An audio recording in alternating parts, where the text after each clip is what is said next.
Student, स्वागत है आप सभी का आज के इस वीडियो में। आज का वीडियो हमारा करंट इलेक्ट्रिसिटी का पार्ट 2 होने वाला है। अगर आप पार्ट 1 नहीं देखा है तो पहले पार्ट 1 देख लीजिए ताकि आपका जो चैप्टर है वो अच्छी तरीके से कंप्लीट हो, चैप्टर का पहला वाला पार्ट आपका मिस ना हो जाए। आज के इस वीडियो में हम लोग ओम्स लॉ पढ़ेंगे और रेजिस्टेंस वगैरह के बारे में अच्छी तरीके से समझेंगे। तो वीडियो को बिना स्किप किए पूरा एंड तक देखिएगा ताकि आपका जो कॉन्सेप्ट है वो अच्छी तरीके से क्लियर हो सके। तो चलिए वीडियो को शुरू करते हैं। स्टूडेंट्स, अगर आप बंगाल बोर्ड के स्टूडेंट हैं तो मुझे उम्मीद है कि आपने इस चैनल को सब्सक्राइब कर लिया होगा। अगर फिर भी आपने चैनल को सब्सक्राइब नहीं किया है तो जरूर सब्सक्राइब कर लें ताकि मैं और भी ज़्यादा मोटिवेशन के साथ आप सभी स्टूडेंट्स की हेल्प कर सकूं। और हाँ, आप मुझे कमेंट करके बता सकते हैं कि आपको नेक्स्ट वीडियो कौन से टॉपिक पे चाहिए।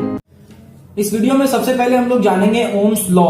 ओम्स लॉ ये one of the very important law है जो कि हम लोगों को एग्जाम में अक्सर पूछा जाता है। तो इस लॉ के बारे में आप अच्छी तरीके से समझिए, ये लॉ क्या है और क्या बताता है वो अच्छी तरीके से आप समझिए।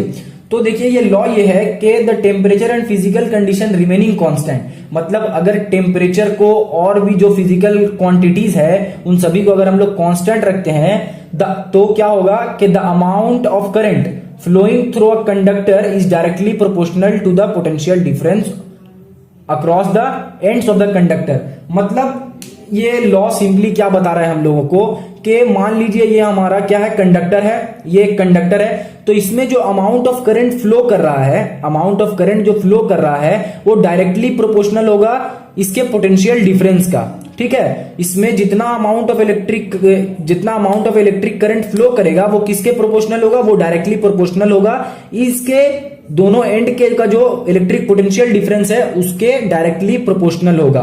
फिर से समझिए कि अमाउंट ऑफ चार्ज जो इसमें फ्लो करेगा वो किसके प्रोपोर्शनल होगा, वो डायरेक्टली प्रोपोर्शनल होगा इसका जो एंड का जो पोटेंशियल डिफरेंस है उसका। तो वही ओम्स लॉ है। अब यहाँ पे हम लोगों को मालूम है कि जो पोटेंशियल डिफरेंस है उसको V से डिनोट करते हैं हम लोग, ये फर्स्ट वीडियो में हम लोगों ने पढ़ा था। एंड एक और है जो कि यहाँ पे क्या बताया जा रहा है, करंट के बारे में बात किया जा रहा है। तो करंट को हम लोग किसी से डिनोट करते हैं, I से डिनोट करते हैं। ये भी हम लोगों ने पिछले वीडियो में समझा था। और इलेक्ट्रिक पोटेंशियल डिफरेंस किसको कहते हैं या फिर इलेक्ट्रिक पोटेंशियल किसको कहते हैं और करंट किसको कहते हैं, ये भी हम लोगों ने पिछले वीडियो में अच्छी तरीके से समझ लिया था।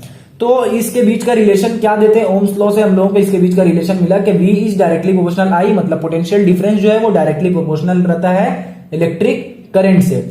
अब जब यहाँ पे हम लोग डायरेक्टली प्रोपोर्शनल का साइन हटा देंगे तो यहाँ पे एक इज इक्वल टू आएगा, इज इक्वल टू आने के बाद एक कांस्टेंट आएगा और फिर वापस से जो y है उसको हम लोग लिख लेते हैं।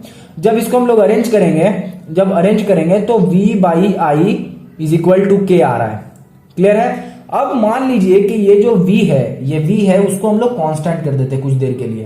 क्लियर है, कुछ देर के लिए V को हम लोग कांस्टेंट कर देते हैं। अब जब V कांस्टेंट हो गया है तो ये नोटिस कीजिए कि K जो है वो इनवर्सली प्रोपोर्शनल है I के, मतलब I जो है तभी इंक्रीज करेगा जब K डिक्रीज करेगा। I तभी इंक्रीज करेगा जब K डिक्रीज करेगा। इसको अच्छे से समझने के लिए हम लोग इसको दूसरी तरीके से सजाते हैं जो कि क्या है, V by K is equal to I, इस तरह सजा देते हैं। अब यहाँ पे क्लियरली क्या है कि जब K डिक्रीज करेगा तभी I इंक्रीज करेगा, अगर K इंक्रीज कर गया तो I क्या होगा, डिक्रीज। मतलब ये जो है वो क्या कर रहा है, I को रेजिस्ट कर रहा है, I को बढ़ने से रोक रहा है।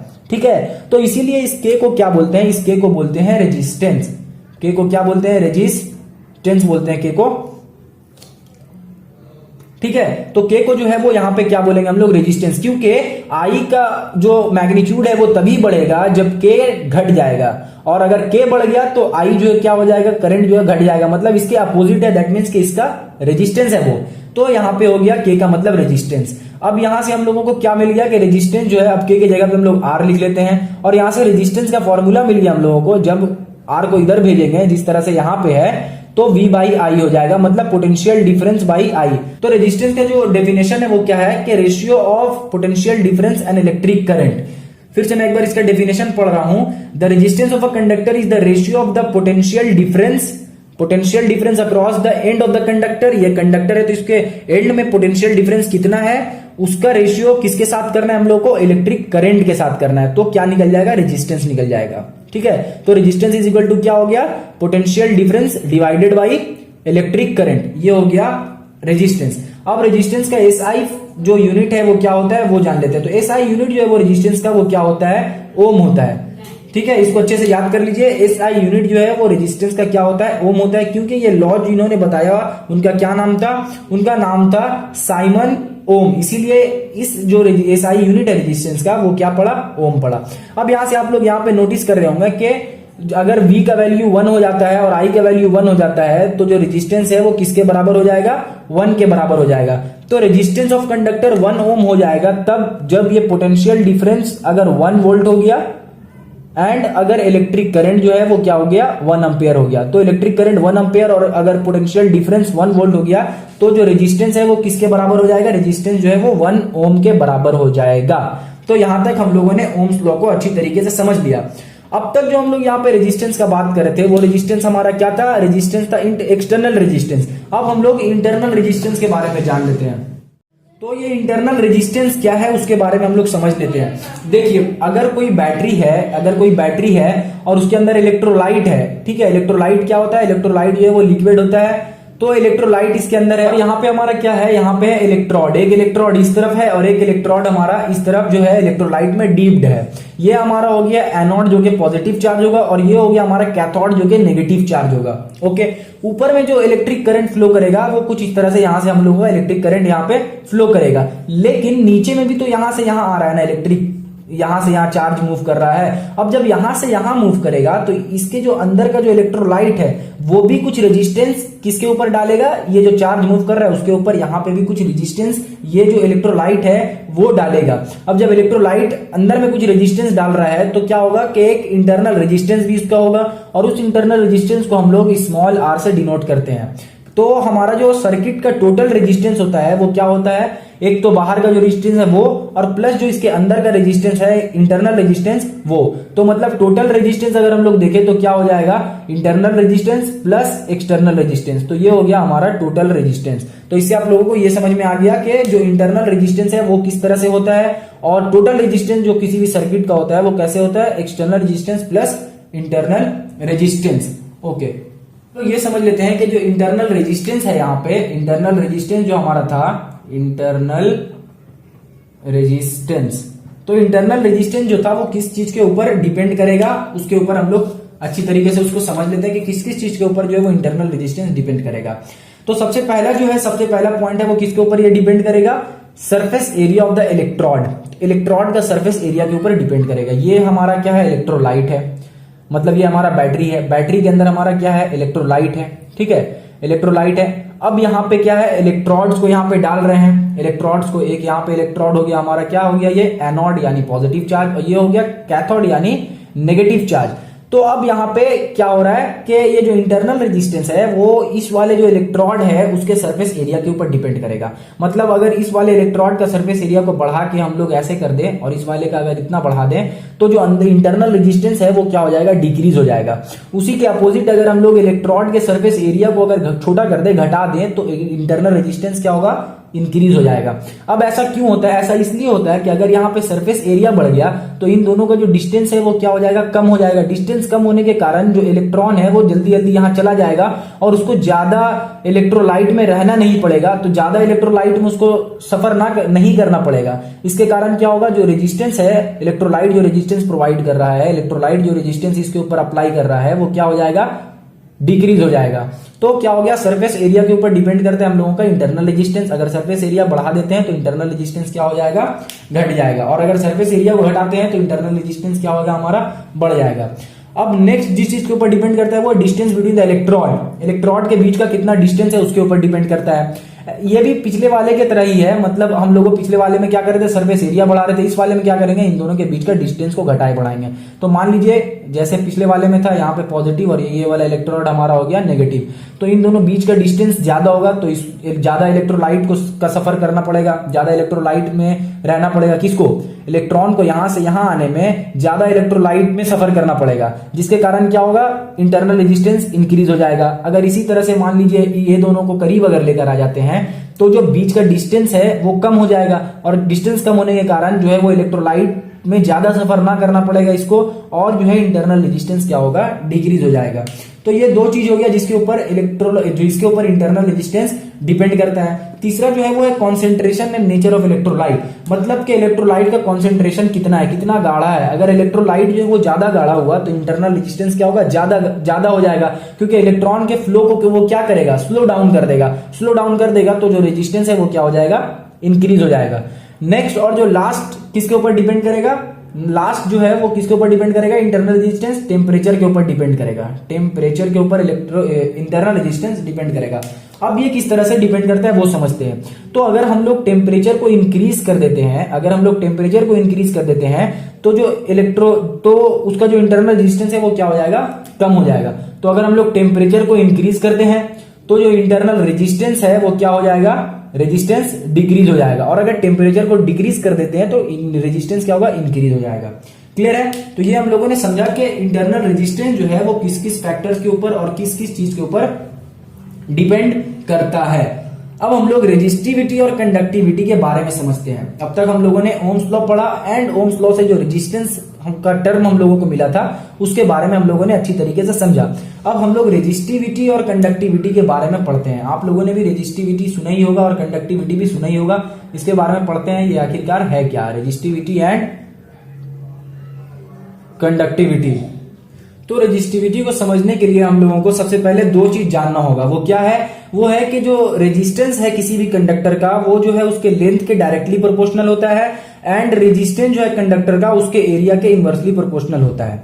ठीक है, मतलब अगर किसी कंडक्टर का लेंथ अगर बड़ा कर दें तो उसका रेजिस्टेंस क्या हो जाएगा, इंक्रीज हो जाएगा, और अगर उसका एरिया अगर हम लोग उसको बढ़ा देते हैं तो उसका रेजिस्टेंस क्या हो जाएगा, कम हो जाएगा। ठीक है, तो R is directly proportional to length. अगर मान लीजिए कि एक इलेक्ट्रॉन को यहां से यहां मूव करने में जितना टाइम लग रहा है, अब उसी लेंथ को बढ़ाकर इतना बड़ा कर दें तो उसका टाइम बढ़ जाएगा। टाइम बढ़ने के कारण इसको लेंथ ज्यादा ट्रेवल करना पड़ रहा है, लेंथ ज्यादा ट्रेवल करने के कारण क्या होगा, इसका रेजिस्टेंस जो है वो इंक्रीज हो जाएगा। इसी के कंपेयर में अगर मान लीजिए एक इलेक्ट्रॉन जो है वो मूव कर रहा है यहां से यहां तक, एक नहीं मान लीजिए बहुत सारा इलेक्ट्रॉन, तो वो जब मूव करेगा यहां तक तो इसका मान लीजिए अभी जो एरिया है वो कितना है, इतना एरिया है, तो मूव करने में थोड़ा सा टाइम लगेगा। लेकिन यही एरिया को अगर हम लोग बड़ा कर दें, इतना बड़ा कर दें, तो क्या होगा कि वो तुरंत इधर आ जाएगा। क्लियर है? तो जो रेजिस्टेंस है वो क्या होगा, इनवर्सली प्रोपोर्शनल होगा एरिया के और डायरेक्टली प्रोपोर्शनल होगा लेंथ के। लेंथ किसका, जिस कंडक्टर से वो पास करेगा इलेक्ट्रॉन चार्ज उसका, और एरिया भी किसका बड़ा और छोटा होगा, जिस कंडक्टर का हम लोग बात करेंगे उसका एरिया बड़ा या छोटा करने से रेजिस्टिविटी क्या होगा, इंक्रीज या फिर डिक्रीज हो जाएगा। ओके, अब यहां से हम लोगों को रेजिस्टिविटी का टर्म मिला। किस तरह से मिला, सबसे पहले तो हम लोगों को क्या करना पड़ेगा कि ये जो R directly proportional to L है and R directly proportional to inversely proportional to area है, इन दोनों को सबसे पहले ज्वाइंट वेरिएशन के तहत क्या करना होगा, ज्वाइंट कर देना होगा। तो ज्वाइंट करके हम लोगों को निकलेगा R is equal to L by A, is equal to नहीं सॉरी यहाँ पे डायरेक्टली बोल दो, R directly proportional to length and inversely proportional to area. Okay, अब यहाँ पे क्या करना है कि जो हम लोग डायरेक्टली प्रोपोर्शनल का साइन यहाँ पे हटाएंगे तो एक क्या आएगा हमारा, यहाँ पे एक कांस्टेंट आएगा, और उस कांस्टेंट को क्या बोलते हैं, यहाँ पे उस कांस्टेंट को रॉ से यहाँ पे डिनोट करते हैं, और L को वैसी रहने देते हैं और A को ऐसी रहने देते हैं। और ये जो टर्म यहाँ पे आया उसी को क्या बोलेंगे हम लोग, रेजिस्टिविटी। ठीक है, ये जो टर्म यहाँ पे आया उसी को क्या बोलेंगे हम लोग, रेजिस्टिविटी। क्लियर है? तो रेजिस्टिविटी किसको बोलते हैं आप लोगों को समझ में आ गया। एक बार डेफिनेशन पढ़ लेते हैं। तो resistivity of a conductor is the resistance of the conductor, मतलब जो रेजिस्टिविटी है किसी भी कंडक्टर का वो रेजिस्टेंस के इक्वल हो जाएगा अगर लेंथ जो है कंडक्टर का वो 1 यूनिट रहे, और जो एरिया है कंडक्टर का वो भी अगर 1 यूनिट हो जाए। ठीक है, मान लीजिए लेंथ अगर 1 यूनिट हो गया तो क्या होगा, R इज इक्वल टू ये हो गया हमारा रॉ, और ये L अगर 1 हो गया एंड एरिया भी अगर 1 यूनिट हो गया 1, तो 1 कट के सिर्फ 1 बच जाएगा। तो जो हमारा रेजिस्टेंस है वो रेजिस्टिविटी के बराबर हो जाएगा। और जो इस रेजिस्टिविटी का जो रेसिप्रोकल है वो क्या हो जाएगा, कंडक्टिविटी। रेजिस्टिविटी का जो रेसिप्रोकल है, रेजिस्टिविटी मतलब रुकावट, कंडक्टिविटी मतलब उसको कंडक्ट करना, तो रेजिस्टिविटी का अपोजिट क्या हो गया यहाँ पे, कंडक्टिविटी। तो जो प्रॉपर्टी ये शो करेगा उसके जस्ट अपोजिट वाला प्रॉपर्टी जो है वो कंडक्टिविटी शो करेगा। अब रेजिस्टिविटी का जो SI यूनिट है वो क्या होता है, तो रेजिस्टिविटी का SI यूनिट हो जाएगा ओम मीटर। अब ओम मीटर क्यों होता है वो समझिए। ओम मीटर इसलिए होगा क्योंकि अगर इस वाले को हम लोग यहाँ पे लेके आए, इसको हम लोग सबसे पहले यहाँ पे लिखते हैं नीचे में, तो ये हमारा हो गया R, आर हो गया। अब एरिया को यहां पे अगर लेके आएंगे तो ये ऊपर आ जाएगा एरिया, एंड नीचे हमारा क्या बचेगा, लेंथ। इस तरफ क्या हो गया, रेजिस्टिविटी। अब हम लोगों का रेजिस्टिविटी का यूनिट हम लोग निकाल लेते हैं। तो एरिया कुछ भी होगा तो वो क्या होगा, हमारा मीटर स्क्वायर होता है, क्योंकि एरिया तो लेंथ इंटू ब्रेथ होगा, और लेंथ इंटू ब्रेथ करने से मीटर स्क्वायर आएगा। मीटर स्क्वायर ऊपर आएगा और नीचे लेंथ अगर मीटर में रहेगा तो सिर्फ मीटर रहेगा। जब मीटर और मीटर स्क्वायर को काटेंगे तो ऊपर में सिर्फ क्या बचेगा, हमारा सिर्फ और सिर्फ मीटर बचेगा। और आर का जो हमारा एसआई यूनिट है वो क्या है, ओम, तो इसीलिए ओम मीटर हो जाएगा। रेजिस्टिविटी का एसआई यूनिट क्या हो जाएगा, ओम मीटर। उम्मीद है आप लोगों को मैं जो भी समझा रहा हूं वो अच्छी तरीके से समझ में आ रहा होगा। अगर फिर भी आपको कोई भी डाउट है तो आप जल्दी से आप कमेंट सेक्शन में जाकर पूछिए, मैं उसका आंसर जरूर दूंगा। ओके, अब हम लोग बढ़ते हैं नेक्स्ट टर्म की तरफ। वो क्या है हमारा, series and parallel combination of resistance. अब तक हम लोगों ने रेजिस्टेंस के बारे में पढ़ लिया, रेजिस्टेंस क्या होता है, रेजिस्टेंस का क्या प्रॉपर्टी होता है, रेजिस्टेंस का टर्म हम लोगों को कहां से मिला, सब चीज समझ लिया। अब हम लोग रेजिस्टेंस को किस तरह से रियल लाइफ में जो है वो लगाए यूज करते हैं उसके बारे में पढ़ते हैं। तो देखिए, रेजिस्टेंस को हम लोग दो तरीके से यूज कर सकते हैं। कौन कौन सा तरीका है, एक ये तरीका है कि जो रेजिस्टेंस है, रेजिस्टेंस जो है, ठीक है, उसको हम लोग क्या करें, एंड बाय एंड यूज करें। मतलब एक रेजिस्टेंस यहाँ पे है, दूसरा रेजिस्टेंस को हम लोग इस तरह से यहाँ पे यूज कर सकते हैं, फिर तीसरे रेजिस्टेंस को हम लोग क्या करें, यहाँ पे ऐसे करके यूज कर लें। मतलब क्या हो गया कि रेजिस्टेंस जो है वो एक दूसरे के साथ यहाँ पे क्या है, जुड़ा हुआ है। और हमारा जो सेल है वो कौन से जगह पे रहेगा, ये इस तरह से आया, और यहाँ पे क्या हो गया, ये हो गया पॉजिटिव चार्ज, और ये हो गया हमारा नेगेटिव चार्ज, और ये यहाँ पे गया, और ये वाला जो एंड है वो इसके साथ जुड़ गया।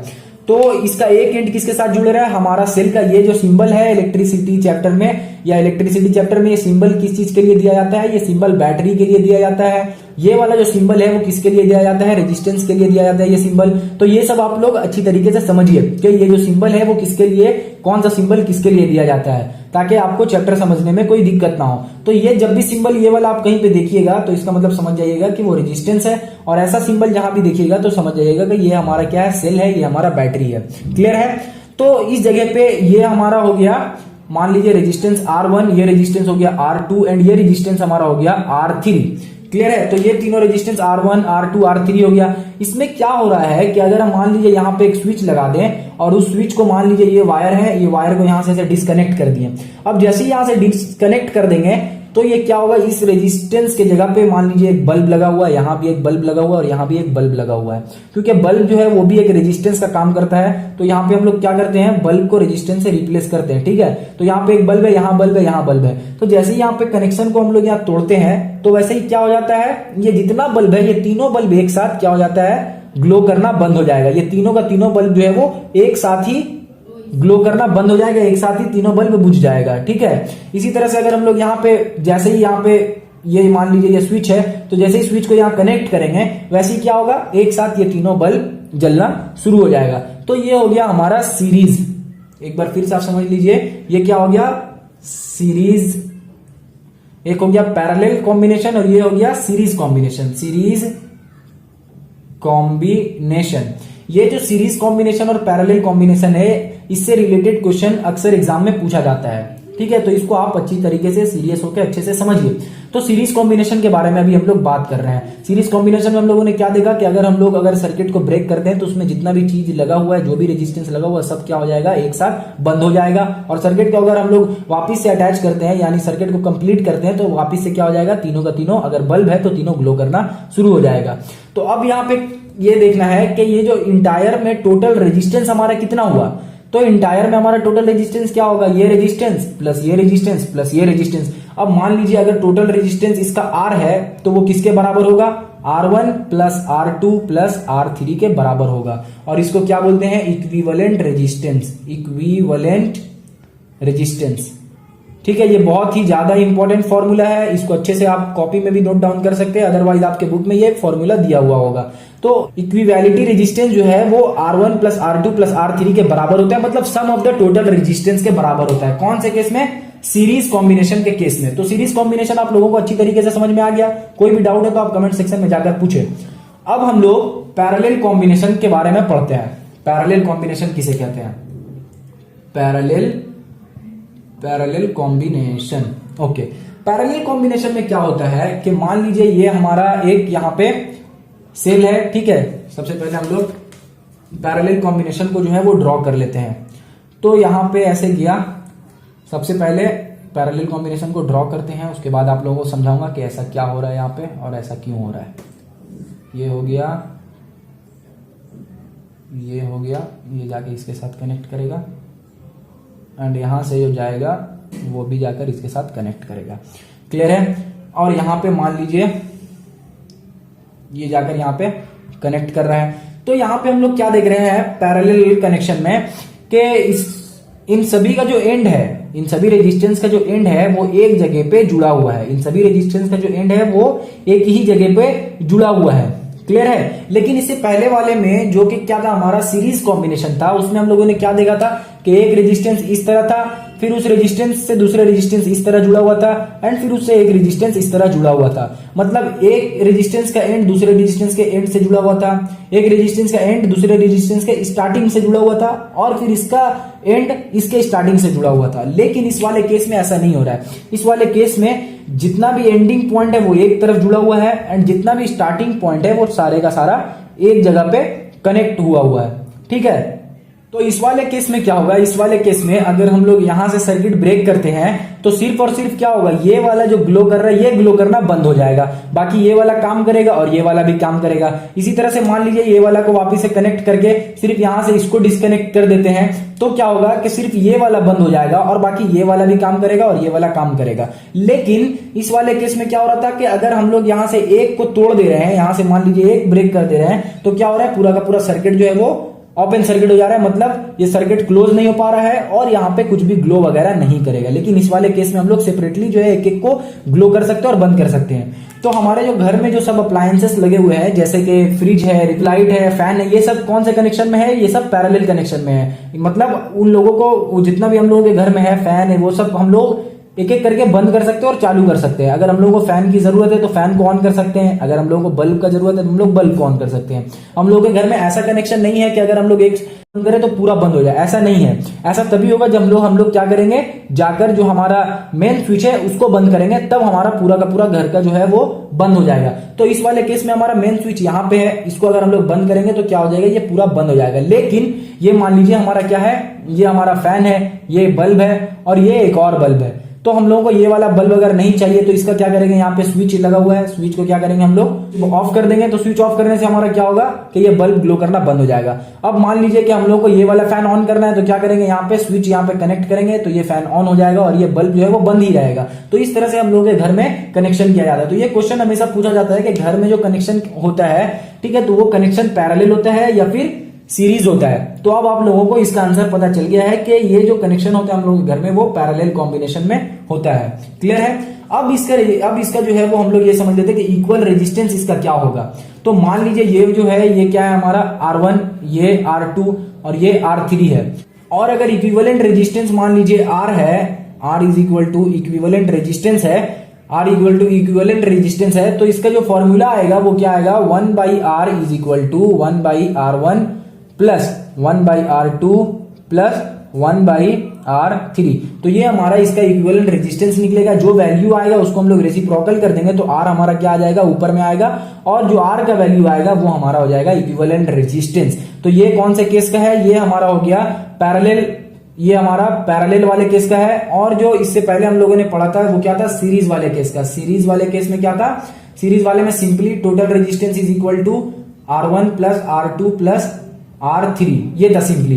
तो अगर ये आप लोगों को समझ में नहीं आया कि ये कैसे होता है तो आप कमेंट में जाकर पूछिए, मैं इसके लिए एक सेपरेट वीडियो बना दूंगा। अगर इस वीडियो में इसको डिराइव करके दिखाऊंगा तो ये वीडियो बहुत ही ज्यादा लंबा हो जाएगा।